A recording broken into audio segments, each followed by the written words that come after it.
Hey everyone, today I'd like to present a subject that is very close to my heart.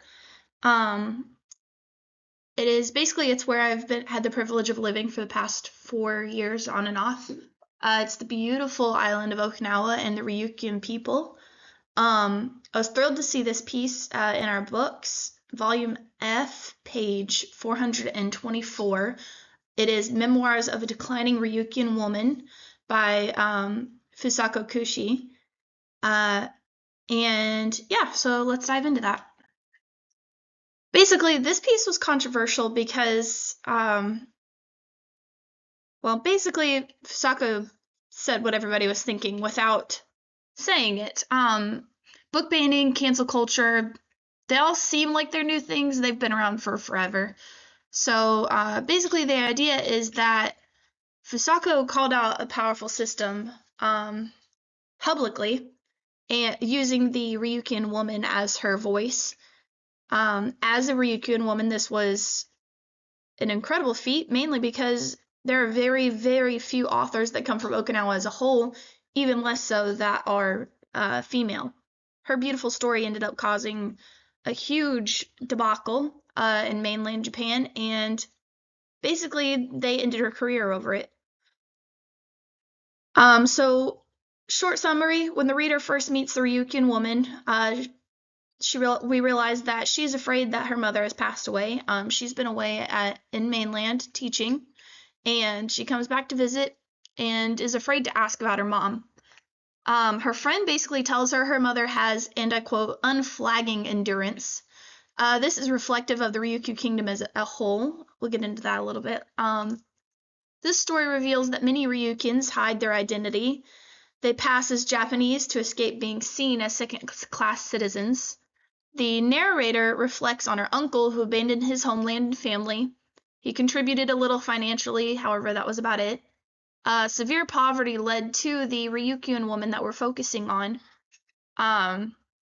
She's basically on for lack of a better word, on the struggle bus the whole time. There's a few different characters. If you guys want to read the story, again, it's on 424. It's a really good story if you want to know anything about Okinawa. Regardless, the narrator goes through the story about an uncle who comes back to visit, sees all of this insane decline, and the narrator, she ends up empathizing with him, citing her love for Okinawa as a whole. And in my opinion, this is a beautiful story on the Ryukyu kingdom as a whole. And I think that the criticizers of this probably saw that as well and were ashamed to admit that they had forgotten their homeland like this. So basically, like I said, why would they care? So first of all, some background on Okinawa. It is a huge, huge military standpoint for anybody who wants control of the Pacific. As we've seen, there's the Battle of Okinawa, which was one of the biggest battlegrounds in World War II. And then you've also got the fact that it's a huge tourist destination for people who are on mainland Japan. Beautiful island, beautiful warm weather constantly all year long. And with the warm weather, it's also a largely farmable area. Parts that aren't covered in concrete, obviously.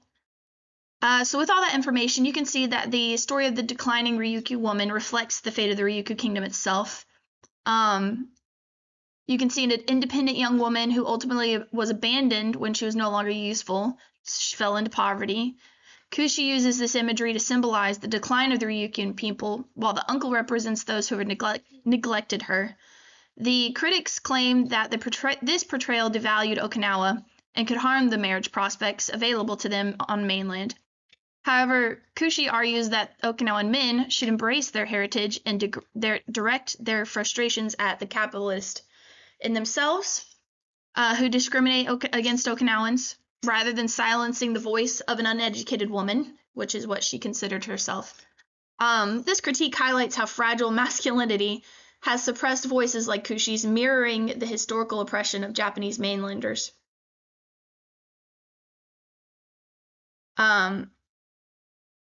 She basically expressed a desire for the readers to recognize the resilience of the kingdom and recognized that the oppressors might not be as far away from home as they had expected them to be.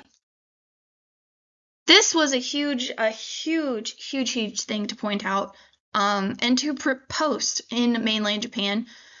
Basically, the critics freaked out, had her works redacted from the magazine they were put in, and she wrote a defense. It was her last published anything. This story was meant to be the first of many, but she ended up not writing ever again after after the defense of her work, which was also in her books.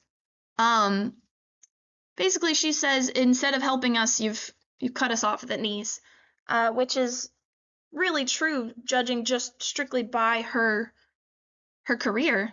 And like I said, you guys can look through this. If you're interested in the paper, I can show it to you. The general idea is that those who were supposed to help her engage in society saw the truth of what she had written, and they cut her off. They silenced her.